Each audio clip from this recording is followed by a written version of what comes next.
ನಮಸ್ಕಾರ ಸ್ನೇಹಿತರೆ, ದೇಶದಲ್ಲಿ ಎಥನಾಲ್ ಪೆಟ್ರೋಲ್ ಬಗ್ಗೆ ದೊಡ್ಡ ಗದ್ದಲ ನಡೀತಿರೋ ಹೊತ್ತಲ್ಲಿ E20ಗೆ ಸಂಬಂಧಪಟ್ಟಂತೆ ಹೊಸ ವಿವಾದ ಶುರುವಾಯಿತು. E20 ಪೆಟ್ರೋಲ್ನಲ್ಲಿ ವಿಪರೀತ ಮಾಯಿಶ್ಚರ್ ಮತ್ತು ಕ್ಲೋರೈಡ್ ಅಂಶ ಇರಬಹುದು. ಇದರಿಂದ fuel pump, fuel injector, EGR ವಾಲ್ವ್ನಂತಹ ಎಂಜಿನ್ ಭಾಗಗಳು ತುಕ್ಕು ಹಿಡಿಯೋ ಸಾಧ್ಯತೆ ಇದೆ ಅಂಥೇಳಿ ದೇಶದ ಆಟೋಮೊಬೈಲ್ ಕಂಪನಿಗಳ ಸಂಘ SIAM ಸರ್ಕಾರದ ಗಮನಕ್ಕೆ ತಂದಿತ್ತು. ಆದರೆ ಇದು SIAM ಹೇಳೋ ಪ್ರಕಾರ ಅದು ಇಂಡಸ್ಟ್ರಿ ಬಾಡಿಗಳ ನಡುವೆ ನಡೆಯುವ ಬ್ರಾಡರ್ ಡಿಸ್ಕಷನ್ನ ಒಂದು ಸಣ್ಣ ಭಾಗ ಅಷ್ಟೇ. ಅದನ್ನು ಮಾತ್ರ ಹೈಲೈಟ್ ಮಾಡಿ ಪ್ರಸಾರ ಮಾಡ್ತಿರೋದು ತಪ್ಪು. E20 ಪೆಟ್ರೋಲ್ಗೆ ನಾವು ಪೂರ್ಣ ಬೆಂಬಲವನ್ನು ಕೊಡ್ತಾ ಇದ್ದೀವಿ, ಆತಂಕಗೊಳ್ಳೋ ಯಾವುದೇ ಅವಶ್ಯಕತೆ ಇಲ್ಲಿ ಇಲ್ಲ ಅನ್ನೋ ಕ್ಲಾರಿಫಿಕೇಶನ್ ಕೊಟ್ಟಿದೆ. ಹಾಗಿದ್ರೆ ಏನಿದು ಚರ್ಚೆ? ನೀತಿ ಆಯೋಗದ ರಿಪೋರ್ಟ್ನಲ್ಲೂ ಕೂಡ ಈ ಕ್ಲೋರೈಡ್ ಅಂಶ ಬಂದಿದೆ ಹೇಗೆ? ವಾಟರ್ ಇಂಗ್ರೆಸ್ ಅಂದರೆ ಏನು? ಎಲ್ಲಿಂದ ಬರುತ್ತೆ ವಾಟರ್ ಪೆಟ್ರೋಲ್ಗೆ? E5 ಟೈಮ್ನಿಂದಲೂ ಇರೋ ಈ ಡಿಬೇಟ್ ಏನು? ಈಗ E20 ಅಲ್ವಾ, E5 ಟೈಮ್ನಿಂದಲೂ 10-15 ವರ್ಷಗಳಿಂದಲೂ ಇರೋ ಡಿಬೇಟ್ ಏನು?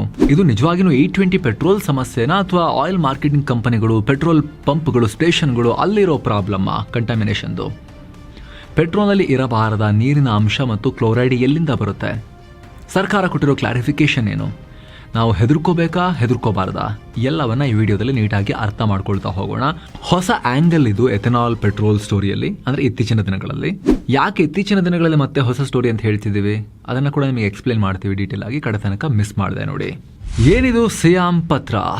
ಸ್ನೇಹಿತರೆ, ಭಾರತದಲ್ಲಿ ವಾಹನ ತಯಾರಕರ, ಆಟೋಮೊಬೈಲ್ ಮ್ಯಾನುಫ್ಯಾಕ್ಚರರ್ ದೊಡ್ಡ ಒಕ್ಕೂಟ ಇದೆ. ಅದರ ಹೆಸರು ಸಿಯಾಮ್ ಅಂತ, Society of Indian Automobile Manufacturers. ಇದರಲ್ಲಿ Maruti Suzuki, Hyundai, Tata Motors, Mahindra, Toyota, Honda ಸೇರಿ ಬಹುತೇಕ ಎಲ್ಲ ದಿಗ್ಗಜ ಕಂಪನಿಗಳಿದ್ದಾರೆ.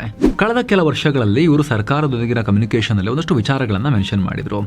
ತಮ್ಮ ಗ್ರಾಹಕರಿಂದ, ಸರ್ವಿಸ್ ಸೆಂಟರ್ಗಳಿಂದ ವಾಹನಗಳ ಬಗ್ಗೆ ಒಂದಷ್ಟು ಕಂಪ್ಲೇಂಟ್ಸ್ ಸ್ಪೆಸಿಫಿಕ್ ಏರಿಯಾಗಳಲ್ಲಿ ಬರ್ತಿರೋದನ್ನು ಅವರು ಹೈಲೈಟ್ ಮಾಡಿದರು. ಗಾಡಿಯ ಫ್ಯೂಲ್ ಇಂಜೆಕ್ಟರ್, ಫ್ಯೂಲ್ ಪಂಪ್ಗಳು ಹಾಳಾಗ್ತಿರೋದು, ದಿಢೀರಂತ ಗಾಡಿ ಆಫ್ ಆಗೋದು, ಪೆಟ್ರೋಲ್ ಹಾಕಿಸಿದ ತಕ್ಷಣ ವಾಹನಗಳು ಏಕಾಏಕಿ ಆಫ್ ಆಗೋದು, ಅಥವಾ ಎಷ್ಟೇ ಟ್ರೈ ಮಾಡಿದ್ರು ಮತ್ತೆ ಸ್ಟಾರ್ಟ್ ಆಗದೇ ಇರೋದು, ಈ ಥರದ ಕಂಪ್ಲೇಂಟ್ಗಳು E5, E10 ಟೈಮ್ನಲ್ಲೂ ಇದ್ವು. ಅದು ಕಂಪೇರ್ ಮಾಡಿದ್ರೆ ಸ್ವಲ್ಪ ಇನ್ಕ್ರೀಸ್ ಆಗಿದೆ ಅನ್ನೋ ಥರದಲ್ಲಿ ಈ ಪೇಪರ್ನಲ್ಲಿ ಉಲ್ಲೇಖ ಆಯಿತು.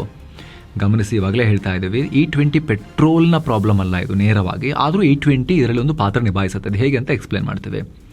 ಫ್ಯೂಲ್ ಪಂಪ್ಸ್, ಫ್ಯೂಲ್ ಇಂಜೆಕ್ಟರ್ಸ್ ಮತ್ತು ಎಕ್ಸಾಸ್ಟ್ ವಾಲ್ಗಳಲ್ಲಿ ಇವುಗಳಿಗೆ ತುಕ್ಕು ಹಿಡಿತಿರೋದು, ಆ ಪಾರ್ಟ್ಗಳು ಹಾಳಾಗ್ತಿರೋ ಕಂಪ್ಲೇಂಟ್ಸ್ ಗ್ರಾಜುವಲಿ ಇನ್ಕ್ರೀಸ್ ಆಗ್ತಾನೆ ಹೋಗಿದೆ ಅನ್ನೋ ರೀತಿಯಲ್ಲಿ ಅದರಲ್ಲಿ ಉಲ್ಲೇಖ ಮಾಡಲಾಗಿತ್ತು. ಜೊತೆಗೆ ಸಿಯಾಮೆ ಹೇಳಿರೋ ಪ್ರಕಾರ ಅವರು ಇಂಥ ಕಂಪ್ಲೇಂಟ್ಗಳನ್ನು ಸೀರಿಯಸ್ ಆಗಿ ತಗೊಂಡು ಅದರ ಬಗ್ಗೆ ಒಂದು ಅಸೆಸ್ಮೆಂಟ್ ಅಂದರೆ ತನಿಖೆಯನ್ನು ನಡೆಸಿದ್ರು, ಚೆಕ್ ಮಾಡಿದ್ರು ಏನಾಗಿದೆ ಅಂಥೇಳಿ. ಅವ್ರು ಹೇಳಿದ್ರು E20 ಪೆಟ್ರೋಲ್ನಲ್ಲಿ ನಿಗದಿತ ಮಟ್ಟಕ್ಕಿಂತ ಹೆಚ್ಚು ಕ್ಲೋರೈಡ್ ಮತ್ತು ಮಾಯಿಶ್ಚರ್ ಅಂದರೆ ತೇವಾಂಶ ಇರೋದು ಅವರಿಗೆ ಗೊತ್ತಾಯಿತು. ಪೆಟ್ರೋಲ್ನಲ್ಲಿ ಇರಬೇಕಾದ ಮಾಯಿಶ್ಚರ್ ಲೆವೆಲ್ನ ಪರ್ಮಿಸಬಲ್ ಲಿಮಿಟ್ ಕೇವಲ 3000 mg/kg. ಆದರೆ ಸಿಯಾಮ್ದೆ ರಿಪೋರ್ಟ್ಸ್ ಪ್ರಕಾರ ಕೆಲ E20 ಸ್ಯಾಂಪಲ್ಗಳಲ್ಲಿ, ಗಮನಿಸಿ, ಕೆಲ ಸ್ಯಾಂಪಲ್ಗಳಲ್ಲಿ ಬರೋಬ್ಬರಿ 7000ದಿಂದ 10,000 mg/kgಗಿಂತ ಹೆಚ್ಚು ಪತ್ತೆಯಾಗಿತ್ತು. ಇನ್ನು ಕ್ಲೋರೈಡ್ ವಿಚಾರಕ್ಕೆ ಬಂದರೆ, ರಿಟೇಲ್ ಪೆಟ್ರೋಲ್ ಬಂಕ್ಗಳ ಸ್ಯಾಂಪಲ್ನಲ್ಲಿ 350 mg/kg ಕ್ಲೋರೈಡ್ ಸಿಕ್ಕಿದ್ರೆ, ವಾಹನಗಳ ಟ್ಯಾಂಕ್ನಿಂದ ತೆಗೆದ ಸ್ಯಾಂಪಲ್ನಲ್ಲಿ 500 mg/kg ಕ್ಲೋರೈಡ್ ಅಂಶ ಪತ್ತೆಯಾಗಿದೆ. ಇದೆಲ್ಲವನ್ನ ಉಲ್ಲೇಖಿಸಿ SIAM ಕೇಂದ್ರ ಪೆಟ್ರೋಲಿಯಂ ಸಚಿವಾಲಯಕ್ಕೆ ಪತ್ರ ಬರೆದು, ಪತ್ರದಲ್ಲಿ ಇಂಧನ ಗುಣಮಟ್ಟದ ಬಗ್ಗೆ ಹೆಚ್ಚಿನ ಪರಿಶೀಲನೆ ಮಾಡಬೇಕು, ವಿಶೇಷವಾಗಿ ಕ್ಲೋರೈಡ್ ಪ್ಯಾರಾಮೀಟರ್ ಅನ್ನ ಪರೀಕ್ಷೆಗೆ ಸೇರಿಸಬೇಕು ಅಂತ ಮನವಿ ಮಾಡಲಾಗಿತ್ತು. ಇದಕ್ಕೆ ಸಂಬಂಧಪಟ್ಟಂತೆ SIAM ಅವರು ಕ್ಲಾರಿಫಿಕೇಶನ್ ಕೊಟ್ಟಿದ್ದಾರೆ. ಇದರಲ್ಲಿ ಕೆಲವೊಂದನ್ನು ಮಾತ್ರ ಹೈಲೈಟ್ ಮಾಡಲಾಗಿದೆ. ಬ್ರಾಡರ್ ಕನ್ಸಲ್ಟೇಷನ್ ಇದು ದಶಕಗಳಿಂದಲೂ ನಿರಂತರವಾಗಿ ನಡೀತಾ ಬಂದಿರೋ ಪ್ರೋಸೆಸ್, ಇದು ರುಟೀನ್ ಪ್ರೋಸೆಸ್, ಇದು ಕಂಟಿನ್ಯೂಸ್ಲಿ ಇಂಪ್ರೂವ್ ಮಾಡೋದು ಹೇಗೆ ಅನ್ನೋದ್ರ ಬಗ್ಗೆ ರೆಗ್ಯುಲರ್ ಪ್ರೋಸೆಸ್ ಇದು ಅಂತ ಅವ್ರು ಕ್ಲಾರಿಫಿಕೇಶನ್ ಕೊಟ್ಟಿದ್ದಾರೆ. ಬಟ್ ಹೈಲೈಟ್ ಆಗ್ತಿರೋದು ಈ ಅಂಶ. ಅದನ್ನು ಹೇಳಿಬಿಟ್ಟೆ ನಾವು ಮುಂದಕ್ಕೆ ಹೋಗ್ತಾ ಇದೀವಿ ನಿಮಗೆ. ಅದೇ ಕಾರಣಕ್ಕೆ ಇದ್ರ ಬಗ್ಗೆ ಬಹಳ ಚರ್ಚೆ ಆಗ್ತಿದ್ದ ಹಾಗೆ SIAM ಅವರು ಕ್ಲಾರಿಫಿಕೇಶನ್ ಕೂಡ ಕೊಟ್ಟಿದ್ದಾರೆ. ಇನ್ನೊಂದು ಲೆಟರ್ ಅನ್ನ ಇಶ್ಯೂ ಮಾಡಿದ್ದಾರೆ. ಅವ್ರು ಅದನ್ನೇ ಹೇಳಿದ್ದಾರೆ, ಕೆಲವೊಂದು ಅಂಶಗಳನ್ನ ಮಾತ್ರ ಹೆಕ್ಕೊಂಡು ಅದನ್ನ ಹೈಲೈಟ್ ಮಾಡಲಾಗ್ತಿದೆ, ಆ ಥರ ಅಲ್ಲ, ಇದು ತನಿಖೆಯನ್ನು ಕೂಡ ಪೂರ್ಣಗೊಂಡಿಲ್ಲ. ಜೊತೆಗೆ ಅದರಲ್ಲಿರೋ ಕೆಲ ನಂಬರ್ಸ್ ಅನ್ನ ಇನ್ನೂ ದೊಡ್ಡ ಸ್ಯಾಂಪಲ್ ಅಲ್ಲಿ ಬ್ರಾಡರ್ ಲೆವೆಲ್ ಅಲ್ಲಿ ಚೆಕ್ ಮಾಡಿಬಿಟ್ಟು ಅದನ್ನು ವೆರಿಫೈ ಮಾಡೋ ಅವಶ್ಯಕತೆ ಇದೆ. ದೇಶದ ವಿವಿಧ ಭಾಗಗಳಿಂದ ಇನ್ನಷ್ಟು ಡೇಟಾ ಸಂಗ್ರಹಿಸಬೇಕು. ಸದಸ್ಯ ಕಂಪನಿಗಳೊಂದಿಗೆ ಸಮಾಲೋಚನೆ ನಡೆಸಿದ ನಂತರವೇ ಅಂತಿಮ ತೀರ್ಮಾನಕ್ಕೆ ಬರಬೇಕಾಗುತ್ತೆ. ಅದಲ್ಲದೆ ಪೆಟ್ರೋಲಿಯಂ ಸಚಿವಾಲಯ ಈಗ ಆಲ್ರೆಡಿ ಕ್ಲೋರೈಡ್ ಮತ್ತು ಸಲ್ಫರ್ಗೆ 3 ppm ಮಾರ್ಗಸೂಚಿಯನ್ನ ಜಾರಿಗೊಳಿಸಿನೂ ಆಗಿದೆ. ಜೊತೆಗೆ ಪೆಟ್ರೋಲ್ ಬಂಕ್ಗಳಲ್ಲೂ ಕೂಡ ಟೆಸ್ಟಿಂಗ್ ನಡೀತಾ ಇದೆ ಅಂತ ಹೇಳಿದ್ದಾರೆ. ಹೀಗಾಗಿ E20 ಪೆಟ್ರೋಲ್ ಬಗ್ಗೆ ಸಾರ್ವಜನಿಕರು ಯಾವುದೇ ರೀತಿ ಆತಂಕ ಪಡುವ ಅಗತ್ಯ ಇಲ್ಲ. ಈ ವಿಚಾರವನ್ನ ಆಟೋಮೊಬೈಲ್ ಕಂಪನಿಗಳು ಮತ್ತು OEMCಗಳು ಆಗಲೇ ಹೇಳಿದ ಹಾಗೆ ಹಲವು ವರ್ಷಗಳಿಂದ ತಾಂತ್ರಿಕ ಮಟ್ಟದಲ್ಲಿ ನಿಭಾಯಿಸ್ತಾನೆ ಬಂದಿವೆ ಅಂತ ಹೇಳಿದ್ದಾರೆ. ಅಷ್ಟು ಮಾತ್ರವಲ್ಲ, ಪೆಟ್ರೋಲ್ಗೆ ನೀರಿಳಿಯುವುದು ಮತ್ತು ಕ್ಲೋರೈಡ್ ಅಂಶಕ್ಕೆ ಸಂಬಂಧಪಟ್ಟ ತನ್ನ ಮೊದಲ ಪತ್ರವನ್ನು ವಾಪಸ್ ಹಿಂಪಡೆದಿದ್ದಾರೆ. ಹಾಗಾದರೆ ಕ್ಲೋರೈಡ್ ಮತ್ತು ಮಾಯಿಶ್ಚರ್ಸ್ ಪೆಟ್ರೋಲ್ಗೆ ಸೇರೋದು ಹೇಗೆ? ಪೆಟ್ರೋಲ್ನಲ್ಲಿ ನೀರು ಮಿಕ್ಸ್ ಆಗೋದು ಹೇಗೆ? ಸ್ನೇಹಿತರಲ್ಲಿ, ಎಥೆನಾಲ್ ಇದೆಯಲ್ಲ, ಇದು ನ್ಯಾಚುರಲ್ ಆಗಿ ಹೈಗ್ರೋಸ್ಕೋಪಿಕ್ ಗುಣವನ್ನು ಹೊಂದಿದೆ. ಇದ್ರ ಬಗ್ಗೆ ನಿಮ್ಗೆ ಆಲ್ರೆಡಿ ಗೊತ್ತಾಗಿರ್ಬೋದು. ವಾತಾವರಣದಲ್ಲಿರೋ ತೇವಾಂಶ ಅಥವಾ ನೀರನ್ನ ತನ್ನತ್ತ ಎಳೆದುಕೊಳ್ಳೋ ಶಕ್ತಿ ಇದಕ್ಕಿದೆ. ಇದಕ್ಕೆ ಮುಖ್ಯ ಕಾರಣ ಎಥೆನಾಲ್ನಲ್ಲಿರೋ ಹೈಡ್ರಾಕ್ಸಿಲ್ ಗ್ರೂಪ್. ಈ ಗ್ರೂಪ್ನಲ್ಲಿರೋ ಆಕ್ಸಿಜನ್ ಹೈಡ್ರೋಜನ್ ಕಡೆಯಿಂದ ಎಲೆಕ್ಟ್ರಾನ್ಗಳನ್ನು ತನ್ನತ್ತ ಎಳೆಯುತ್ತೆ. ಇದರಿಂದ ಒಂದು ಬಲವಾದ ನೆಗೆಟಿವ್ ಮತ್ತು ಪಾಸಿಟಿವ್ ಚಾರ್ಜ್ ಕ್ರಿಯೇಟ್ ಆಗಿ ನೀರಿನ ಮಾಲಿಕ್ಯೂಲ್ಗೆ ಈಸಿಯಾಗಿ ಅಟ್ರಾಕ್ಟ್ ಆಗುತ್ತೆ. ಸೊ ಇದನ್ನು ಸ್ಟೋರ್ ಮಾಡೋ ಅಂಡರ್ಗ್ರೌಂಡ್ನಲ್ಲಿ ಅಥವಾ ಇಂಧನ ಸಪ್ಲೈ ಮಾಡೋ ಟ್ಯಾಂಕರ್ಗಳಲ್ಲಿ ಸ್ವಲ್ಪ ಏನಾದರೂ ಹೆಚ್ಚಿಗೆ ತೇವಾಂಶ ಇತ್ತು ಅಂದರೆ ಎಥೆನಾಲ್ ಅಷ್ಟು ತೇವಾಂಶವನ್ನು ಸುಲಭವಾಗಿ ನೀರು ಮಾಡಿ ಹೀರ್ಕೊಂಡ್ಬಿಡುತ್ತೆ. ಸೊ ಅಂಥ ಪೆಟ್ರೋಲ್ ಬಂಕ್ಗಳಲ್ಲಿ ಬೈಕ್ ಅಥವಾ ಕಾರ್ಗಳಿಗೆ ಪೆಟ್ರೋಲ್ ಹಾಕಿದಾಗ ಪೆಟ್ರೋಲ್ ಟ್ಯಾಂಕ್ ಒಳಗಡೆ ಲಿಮಿಟ್ಗಿಂತ ಹೆಚ್ಚು ನೀರು ಸೇರಿದಾಗ ಆಗ ಫೇಸ್ ಸೆಪರೇಷನ್ ಶುರುವಾಗುತ್ತೆ. ಅಂದರೆ ನೀರು ಮತ್ತು ಎಥೆನಾಲ್ ಮಿಕ್ಸ್ ಆಗಿ ಟ್ಯಾಂಕ್ನ ತಳಭಾಗದಲ್ಲಿ ಹೋಗಿ ಕೂರುತ್ತೆ. ಆಗ ಪೆಟ್ರೋಲ್ ಅದರ ಮೇಲೆ ತೇಲುತ್ತೆ. ಜೊತೆಗೆ ಈ ನೀರು ಎಥೆನಾಲ್ ಮಿಶ್ರಣ ಎಂಜಿನ್ಗೆ ಹೋದಾಗ ಗಾಡಿ ಮಿಸ್ಫೈರ್ ಆಗ್ಬೋದು, ಪವರ್ ಕಮ್ಮಿ ಆಗ್ಬೋದು ಅಥವಾ ಕೆಲವೊಮ್ಮೆ ಸ್ಟಾರ್ಟ್ ಆಗದೆ ಇರ್ಬೋದು. ಇನ್ನು ಕ್ಲೋರೈಡ್, ಈ ಕ್ಲೋರೈಡ್ ಅನ್ನೋದು ಮೂಲತಃ ಒಂದು ಉಪ್ಪಿನ ಅಂಶ.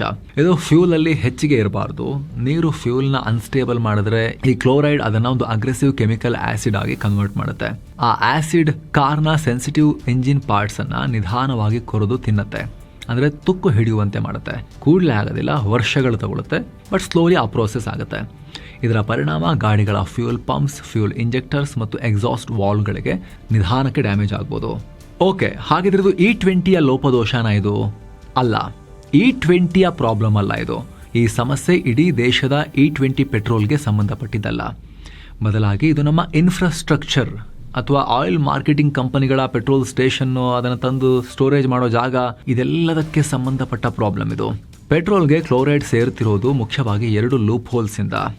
ಒಂದು, ಈಗ ಪೆಟ್ರೋಲ್ ಬಂಕ್ಗಳಲ್ಲಿ ಫ್ಯೂಲ್ ಸ್ಟೋರೇಜ್ಗೆ ಅಂಡರ್ ಗ್ರೌಂಡ್ ಟ್ಯಾಂಕ್ಗಳಿರ್ತಾವಲ್ವಾ, ಇಲ್ಲಿ ಹಳೆಯ ಪೆಟ್ರೋಲ್ ಬಂಕ್ಗಳ ಅಂಡರ್ ಗ್ರೌಂಡ್ ಟ್ಯಾಂಕ್ಗಳು ಒಂದು ವೇಳೆ ಲೀಕ್ ಆಗ್ತಾ ಇದ್ರೆ, ಅಲ್ಲಿ ಏನಾದರೂ ನೀರೊಳಗೆ ಸೇರ್ತಾ ಇದ್ರೆ ಅದು ಈಸಿಯಾಗಿ ಫ್ಯೂಲ್ ಜೊತೆ ಮಿಕ್ಸ್ ಆಗುತ್ತೆ.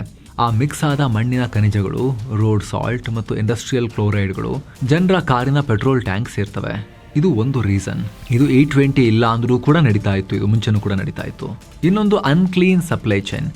ಬೇರೆ ಕೆಮಿಕಲ್ಗಳನ್ನು ಹೊತ್ತೊಯ್ದ ಟ್ಯಾಂಕರ್ಗಳನ್ನು ಅಥವಾ ಡೆಪೋ ಪೈಪ್ಲೈನ್ಗಳನ್ನು ಸರಿಯಾಗಿ ಕ್ಲೀನ್ ಮಾಡದೆ, ಮೇಂಟೈನ್ ಮಾಡದೆ ಅದರಲ್ಲೇ ಮತ್ತೆ ಎಥೆನಾಲನ್ನು ಮೂವ್ ಮಾಡಿದಾಗ ಆ ಹಳೆಯ ಕೆಮಿಕಲ್ ರೆಸಿಡ್ಯೂ ಪೆಟ್ರೋಲ್ನೊಂದಿಗೆ ಮಿಕ್ಸ್ ಆಗಿಬಿಡುತ್ತೆ. ಇಲ್ಲಿ ಆಯಿಲ್ ಕಂಪನಿಗಳು ಅನ್ಹೈಡ್ರಸ್ ಎಥೆನಾಲ್ ಅಂದರೆ 100% ನೀರಿಲ್ಲದ ಎಥೆನಾಲ್ ಅನ್ನು ಕಳಿಸಿದ್ರೂ ಕೂಡ ಅದು ಬಂಕ್ಗೆ ಬಂದು ನಿಮ್ಮ ಗಾಡಿಯ ಟ್ಯಾಂಕ್ ಸೇರುವಷ್ಟರಲ್ಲಿ ಮಧ್ಯದಲ್ಲಿ ಈ ರೀತಿ ಕಲುಷಿತ ಆಗುವ ಚಾನ್ಸಸ್ ಇರುತ್ತೆ. ಸೊ ಈ ಕಾರಣಕ್ಕೆ SIAM ಇದಕ್ಕೆ ಸ್ಟ್ರಿಕ್ಟ್ ಆಗಿರೋ BIS ನಿಯಮ ತರಬೇಕು. ಆಯಿಲ್ ಮಾರ್ಕೆಟಿಂಗ್ ಕಂಪನಿಗಳಿಗೆ ಪ್ರಾಪರ್ ಆಗಿ ನಿಯಮ ಇರಬೇಕು, ಸ್ಟ್ಯಾಂಡರ್ಡ್ ಅನ್ನ ಸೆಟ್ ಮಾಡಬೇಕು ಅನ್ನೋ ಪಟ್ಟನ್ನ ಹಿಡಿದಿರೋದು. ಏನ್ ಕೇಳಿದ್ದಾರೆ? Commercial E20 ಫ್ಯೂಯಲ್ನಲ್ಲಿ chloride limit 1 mg/kg ಗಿಂತ ಕಮ್ಮಿ ಇರಬೇಕು ಮತ್ತು ಅನ್ಹೈಡ್ರೋಸ್ ಎಥೆನಾಲ್ನಲ್ಲಿ 3 mg/kg ಗಿಂತ ಕಮ್ಮಿ ಇರಬೇಕು ಅಂತ ಡಿಮಾಂಡ್ ಮಾಡಿದ್ರು ಅವರ ಫಸ್ಟ್ ಲೆಟರ್ನಲ್ಲಿ. ಇಲ್ಲಿ ತನಕ ಮ್ಯಾಂಡೇಟ್ರಿಯಾಗಿ ಕ್ಲೋರೈಡ್ ಲಿಮಿಟ್ ಇಷ್ಟೇ ಇರಬೇಕು ಅನ್ನೋ ರೂಲ್ಸ್ ಇರಲಿಲ್ಲ. ಪ್ಯಾರಾಮೀಟರ್ ಅನ್ನ ಆಪ್ಷನಲ್ ಆಗಿಟ್ಟಿದ್ರು. ಅಲ್ಲದೆ SIAMನವರೇ ಇದಕ್ಕೆ ಒಂದು ಲಿಮಿಟ್ ಹಾಕಬೇಕು ಅಂತ ಪ್ರಪೋಸಲ್ ಇಟ್ಟಿದ್ರು. ಆದರೆ ಕಳೆದ 2 ವರ್ಷಗಳಿಂದ ಈ ಪ್ರಪೋಸಲ್ ಇನ್ನೂ ಪೆಂಡಿಂಗ್ ನಲ್ಲಿದೆ. ಇಲ್ಲಿ ಕೇಂದ್ರ ಸರ್ಕಾರ ಕೊಟ್ಟಿರೋ ಕ್ಲಾರಿಫಿಕೇಶನ್ ಏನು ಅದನ್ನ ಕೂಡ ಡೀಟೇಲ್ ಆಗಿ ನೋಡಬೇಕು. ಈ ಕ್ಲೋರೈಡ್ ಕಂಟ್ಯಾಮಿನೇಷನ್ ಇಡೀ ದೇಶದಲ್ಲಿ ಆಗಿರೋದಲ್ಲ, ಇದು ಕೇವಲ ಇಡೀ ದೇಶದಲ್ಲಿ 2 ರಿಟೇಲ್ ಪೆಟ್ರೋಲ್ ಪಂಪ್ಗಳಲ್ಲಿ ಕಂಡು ಬಂದಿರೋ ಇನ್ಫ್ರಾಸ್ಟ್ರಕ್ಚರ್ ಪ್ರಾಬ್ಲಮ್. ಅಲ್ಲಿರೋ ಅಂಡರ್ಗ್ರೌಂಡ್ ಚೇಂಬರ್ ಆಗಿರ್ಬೋದು ಅಥವಾ ಅಲ್ಲಿನ ಪೆಟ್ರೋಲನ್ನು ಸ್ಟೋರೇಜ್ ಮಾಡಿ ಗಾಡಿಗೆ ಹಾಕೋ ಮೂಲ ಸೌಕರ್ಯ ಇರುತ್ತಲ್ಲ, ಅವರ ಮಷಿನರಿ ಅಥವಾ ಅವರ ಇನ್ಫ್ರಾಸ್ಟ್ರಕ್ಚರ್, ಅದರ ಸಮಸ್ಯೆ ಅಷ್ಟೇ ಅಂತ ಸರ್ಕಾರ ಹೇಳಿದೆ. ಜೊತೆಗೆ ಚೆಕ್ ಮಾಡಿದಾಗ ಸಿಕ್ಕಿರೋ ಆ 2 ಫ್ಯೂಲ್ ಸ್ಟೇಷನ್ ಪೆಟ್ರೋಲ್ ಪಂಪ್ಗಳಿಗೆ ಆಲ್ರೆಡಿ ಅವರ ಸೇಲ್ಸನ್ನು ಸಸ್ಪೆಂಡ್ ಮಾಡಿ ನಾವು ಅದನ್ನು ನಿಲ್ಲಿಸಿದ್ದೀವಿ ಅಂತ ಕೂಡ ಸರ್ಕಾರ ಸ್ಪಷ್ಟಪಡಿಸಿದೆ. ಜೊತೆಗೆ E20 ಕ್ವಾಲಿಟಿ ಕಂಟ್ರೋಲ್ಗೆ ಏನೆಲ್ಲ ಮಾಡ್ತಾ ಇದ್ದೀವಿ ನಾವು ಅನ್ನೋದನ್ನು ಕೂಡ ಸರ್ಕಾರ ಹೇಳಿದೆ. ಮೊದಲನೇದಾಗಿ ಡೈಲಿ ಟೆಸ್ಟಿಂಗ್. ದೇಶಾದ್ಯಂತ ಇರೋ 87,000ಕ್ಕೂ ಅಧಿಕ ರಿಟೇಲ್ ಫ್ಯೂಲ್ ಸ್ಟೇಷನ್ಗಳಲ್ಲಿ ದಿನಕ್ಕೆ 8 ರಿಂದ 12 ಬಾರಿ E20 ಪೆಟ್ರೋಲ್ನ ಕ್ವಾಲಿಟಿಯನ್ನು ಟೆಸ್ಟ್ ಮಾಡಲಾಗ್ತಿದೆ. ಎರಡನೇದಾಗಿ ಸ್ಯಾಂಪಲ್ ಟೆಸ್ಟಿಂಗ್. ಕ್ಲೋರೈಡ್ ಮತ್ತು ಸಲ್ಫೈಡ್ ಪರೀಕ್ಷೆಗಾಗಿ 2,000ಕ್ಕೂ ಅಧಿಕ ಫ್ಯೂಲ್ ಸ್ಯಾಂಪಲ್ಸ್ ಟೆಸ್ಟ್ ಮಾಡಲಾಗಿದೆ. ಅದರಲ್ಲಿ ಕೇವಲ 2 ಕಡೆ ಮಾತ್ರ ಈ ಸಮಸ್ಯೆ ಸಿಕ್ಕಿರೋದು ಚೆಕ್ ಮಾಡಿದಾಗ.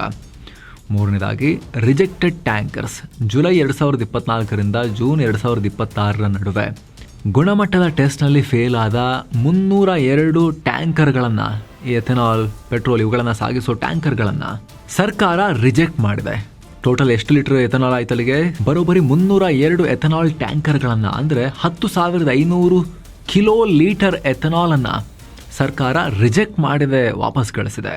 ಇದರ ಜೊತೆಗೆ ಬ್ಲೆಂಡಿಂಗ್ಗೆ ಬಳಸೋ ಎಥೆನಾಲ್ BIS ನಿಯಮದ ಅಡಿಯಲ್ಲಿ 99.6% ಶುದ್ಧತೆಯಿಂದ ಇರಲೇಬೇಕು. ಪ್ರತಿಯೊಂದು ಎಥೆನಾಲ್ ಟ್ಯಾಂಕರನ್ನು ಟಾಪ್ ಟು ಬಾಟಮ್, ಅಂದರೆ ಮೇಲೆ ಮತ್ತು ಕೆಳಗೆ ಎರಡೂ ಕಡೆಯಿಂದ ಸ್ಯಾಂಪಲ್ ತೆಗೆದು ಟೆಸ್ಟ್ ಮಾಡಿದ ಮೇಲಷ್ಟೇ ಅನ್ಲೋಡ್ ಮಾಡಿಕೊಳ್ಳಲಾಗುತ್ತೆ. ಇದೆಲ್ಲ ಕೇಂದ್ರ ಸರ್ಕಾರ ಕೊಟ್ಟಿರೋ ಕ್ಲಾರಿಫಿಕೇಶನ್. ಇದರ ಜೊತೆಗೆ ಸ್ವತಃ SIAM ಪೂರ್ತಿ ರಿಸಲ್ಟ್ ಬರೋದು ಕೂಡ ಬಾಕಿ ಇದೆ ಅಂತ ಹೇಳಿದೆ. ಸೊ ಸ್ನೇಹಿತರೆ, ಅನಗತ್ಯವಾಗಿ ಹೆದರೋ ಅವಶ್ಯಕತೆ ಇಲ್ಲ, ಗಾಬರಿ ಆಗೋ ಅಗತ್ಯ ಇಲ್ಲ. ಆದರೆ ಕೇರ್ಫುಲ್ ಆಗಿದ್ರೆ ಒಳ್ಳೆಯದೇ. ಆದಷ್ಟು ಹೈವೇಗಳಲ್ಲಿರೋ ದೊಡ್ಡ ಮತ್ತು ಹೆಚ್ಚು ಜನ ಓಡಾಡುವ ನಂಬಿಕಸ್ಥ ಬಂಕ್ಗಳಲ್ಲಿ ಪೆಟ್ರೋಲನ್ನು ಹಾಕಿಸಿದ್ರೆ ಬೆಟರ್. ತುಂಬ ಹಳೆಯ, ಸರಿಯಾಗಿ ಮೇಂಟೈನ್ ಮಾಡದ, ಪೂರಾ ಗುಜರಿ ಆಗಿ ಹೋಗಿರೋ ಬಂಕ್ಗಳಲ್ಲಿ ಅಂಡರ್ಗ್ರೌಂಡ್ ಟ್ಯಾಂಕ್ ಕೂಡ ಹಾಗೆ ಇರೋ ಚಾನ್ಸಸ್ ಇರುತ್ತೆ. ಸೊ ಅಂಥ ಕಡೆ ಅವಾಯ್ಡ್ ಮಾಡಿದ್ರೆ ಒಳ್ಳೆಯದು. ಅಲ್ಲಿ ಹಾಕ್ಸ್ಕೋಬೇಕು ಅಂದರೆ ಅವರು ಅದನ್ನು ಅಪ್ಗ್ರೇಡ್ ಮಾಡಲಿ ಅಲ್ವಾ. ಇದ್ರ ಬಗ್ಗೆ ನಿಮ್ಮ ಒಪಿನಿಯನ್ ಏನು ಮಿಸ್ ಇಲ್ಲದೆ ಕಾಮೆಂಟ್ ಮಾಡಿ ತಿಳಿಸಿ ಸ್ನೇಹಿತರೆ. ಹಾಗೂ ಕಡೆದಾಗಿ ನಿಮ್ಮಲ್ಲಿ ಒಂದು ಮನವಿ, ವಿಡಿಯೋ ಕೆಳಗಿರೋ ಜಾಯಿನ್ ಬಟನ್ ಮೂಲಕ ಆಸಕ್ತ ವೀಕ್ಷಕರು ನಮ್ಮ ಚಾನಲ್ಗೆ ಮೆಂಬರ್ಸ್ ಆಗಿ ಜಾಯಿನ್ ಆಗ್ಬೋದು. ಎಲ್ಲ ಮೆಂಬರ್ ಓನ್ಲಿ ವೀಡಿಯೋಸನ್ನು ಕೂಡ ನೋಡೋಕೆ ಶುರು ಮಾಡ್ಬೋದು.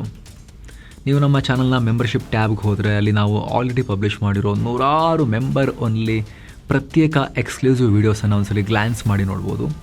ಅವು ಯೂಸ್ಫುಲ್ ಅಂತ ನಿಮಗೆ ಅನಿಸಿದ್ರೆ ಆಮೇಲೆ ನೀವು ಜಾಯಿನ್ ಆಗೋದ್ರ ಬಗ್ಗೆ ಡಿಸೈಡ್ ಮಾಡ್ಬೋದು. ನಮ್ಮ ಚಾನಲ್ನ ವೀಡಿಯೋ ಕೆಳಗಿರೋ ಜಾಯಿನ್ ಬಟನ್ ಮೇಲೆ ಕ್ಲಿಕ್ ಮಾಡಿ ನೀವು ಮೆಂಬರ್ಶಿಪ್ ಕಮ್ಯುನಿಟಿಯ ಪ್ರೀತಿಯ ಸದಸ್ಯರಾಗ್ಬೋದು.